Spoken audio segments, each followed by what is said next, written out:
शीतल तेजवानीला कोर्टात केलं हजर, पोलिसांनीही केली पुन्हा चौकशी। मुंढवा कथित जमीन गैरव्यवहार प्रकरणात शीतल मुख्य सूत्रधार।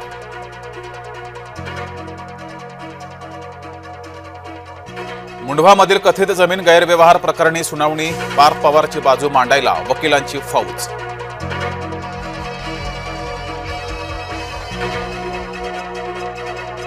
पार्थ आणि अमेडियाचा उल्लेख, गुन्हा नोंदीत हवाच, सामाजिक कार्यकर्त्या अंजली दमानी यांची मागणी।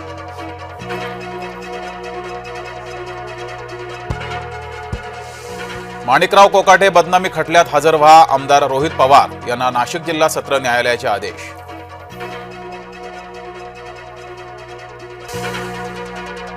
मतदान यंत्र ऑनलाईनच हॅक होतात, अनिल देशमुखांचा जावई शोध। ईव्हीएम हॅक करण्याच्या आव्हानावर पवार गट मात्र चिडीचूप।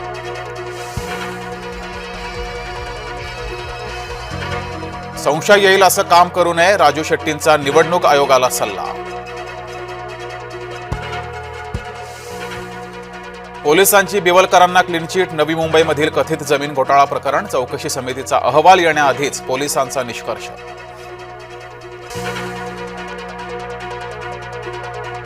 मुंबईत मनपा निवडणुकीची लगबग सुरू झाली, निवडणूक आयुक्तांची मतदार याद्या शुद्धीकरणाबाबत पालिका आयुक्तांशी चर्चा। हिवाळी अधिवेशन संपताच रखडलेल्या निवडणुकांची घोषणा, निवडणूक आयोगातील सूत्रांची जय महाराष्ट्रला माहिती। येत्या 14 डिसेंबरला मनपा निवडणुकांची घोषणा शक्य। मतदान केंद्राबाहेर रोहिणी खडसे आणि पोलिसांमध्ये बाचाबाची, शिवसेनेच्या कार्यकर्त्यांची गर्दी पांगवण्यासाठी रोहिणी खडसे आक्रमक। मुक्ताईनगरमधील घटना। परळीमध्ये शरद पवार गट आक्रमक, ईव्हीएम असलेल्या ठिकाणी सुरक्षा नसल्याचा दावा। परळी नगर परिषद कार्यालयाबाहेर कार्यकर्त्यांचा गोंधळ।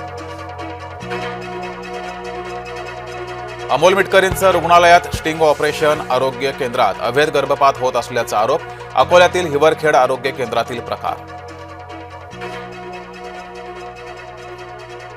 माझ्यावर केवळ राजकीय गुन्हे, एकनाथ खडसे यांचे शिवसेना आमदार पाटील यांना उत्तर। खडसे सराईत गुन्हेगार असल्याचा पाटलांचा दावा खडसेंनी फेटाळला। मुंबईमध्ये 7 डिसेंबरला जैन समाजाचा मोर्चा, दादरचा कबूतरखाना सुरू करण्याची मागणी। जैन मुनी निलेशचंद्र महाराजांच्या नेतृत्वात मोर्चा काढणार। ठाण्यामध्ये स्वयंघोषित गुंडाकडून महिलांना शिवीगाळ आणि चायनीज गाडीवरील कर्मचाऱ्यांना मारहाण। मुख्य आरोपी गुरु चव्हाणसह सर्व आरोपी ताब्यात।